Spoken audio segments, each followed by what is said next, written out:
Hello बच्चों, ये question इसी साल नीट 2025 में ही आया हुआ है। जिन लोगों ने इस साल पेपर दिया होगा तो उन लोगों ने इसको अटेम्प्ट किया होगा।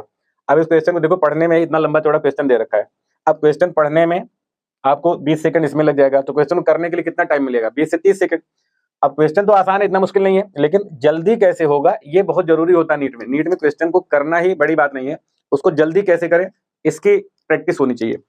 तो अब देख लो इस क्वेश्चन में क्या बोला हुआ है, मैं समझाता हूँ आपको। इसमें बोला हुआ है कि दो चार्जेस हैं आइडेंटिकल और इनके बीच में फोर्स F लग रहा है, ठीक। फिर क्या बोल रहा है, एक अनचार्ज बॉडी को लाया और पहले इसके साथ टच कराया, फिर इसके साथ टच कराया और इसको फेंक दिया। अब बोल रहा है बाद में इनके बीच में फोर्स क्या लगेगा, ठीक। तो जब इसमें जब टच कराते हैं तो चार्ज क्या होता है, हाफ हाफ डिवाइड हो जाता है। अब अभी इस पर कोई चार्ज नहीं, इस पर क्यू चार्ज है, तो इन दोनों का आधा आधा हो जाएगा। यानी जो नई सिचुएशन बनेगी तो इस पर चार्ज आ जाएगा Q/2 और इस पर भी Q/2 आ जाएगा, ठीक है। अब इसको जब इसके साथ टच कराओगे, अब कितना कितना आएगा, तो इसको निकालने का तरीका यही होता है कि पहले दोनों को सम कर दो, यानी Q और प्लस Q/2 और फिर 2 से डिवाइड कर दो। तो इसको सॉल्व करोगे तो ये आ जाएगा 3Q/4, ठीक है। तो यानी कि टच करने के बाद इस पर भी 3Q/4, इस पर भी 3Q/4, तो इस पर 3Q/4 आ रहा है और ये वाले पर भी 3Q/4, लेकिन इसको फेंक दिया, ऐसा बोल रहे हैं। अब इस सिचुएशन में क्या फोर्स लगेगा, यानी कि F डैश, है ना, ये क्वेश्चन में पूछा गया, ठीक। तो अब इस क्वेश्चन, पहले तो आपको चार्ज निकालने में टाइम लगा, क्वेश्चन इतना बड़ा था वो पढ़ा, फिर इसका चार्ज किस पर कितना होगा ये भी निकालने में टाइम लगेगा। अब इसका जो फोर्स है उसको F के टर्म में आंसर करना है, ठीक है।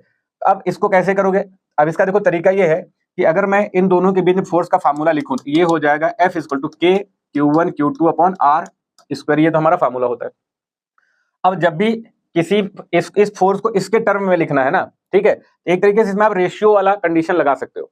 तो जब रेशियो वाला लगाओगे तो आपका क्वेश्चन बहुत जल्दी हो जाएगा। कैसे, देखो दोनों सिचुएशन में आपको बस ये देखना है कि क्या चीजें बदली हैं। तो केवल चार्ज बदला है, पहले Q था, बाद में ये हो गया, बाकी तो कुछ बदला नहीं। तो जो चीज चेंज हो रही है वही लो और फोर्स बदल जाएगा, ठीक है। तो जो, यानी कि अगर फोर्स बदल रहा है तो हम लिख सकते हैं F, जो चीजें बदल रही हैं, जो वेरिएबल्स उन्हीं को लो, बाकी छोड़ दो, ठीक है। तो आपका तभी जल्दी होगा। अब ये F जो है वो Q1 Q2 के साथ प्रोपोर्शनल हो गया।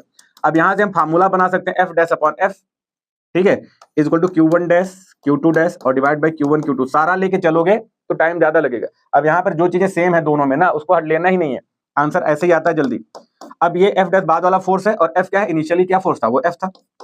अब यहाँ पर ये Q1 डैश मतलब बाद वाला चार्ज, तो ये एक आपकी वैल्यू आ रही Q/2 और Q2 डैश ये वाला चार्ज ले लो 3Q/4 और Q1 Q2 ये वाले थे, ठीक है। तो Q तो यहाँ पर Q इंटू Q डाल दो, बस इसे को सॉल्व करो जरा सा। ये Q से Q, ये Q से ये Q कट गया, तो क्या आ गया 3/8 आ गया। F डैश इक्वल टू क्या हो जाएगा, F को उधर लेके चले जाओ 3F/8, ये हमारा आंसर हो गया, ठीक है, 3F/8 ये वाला। तो ये तरीका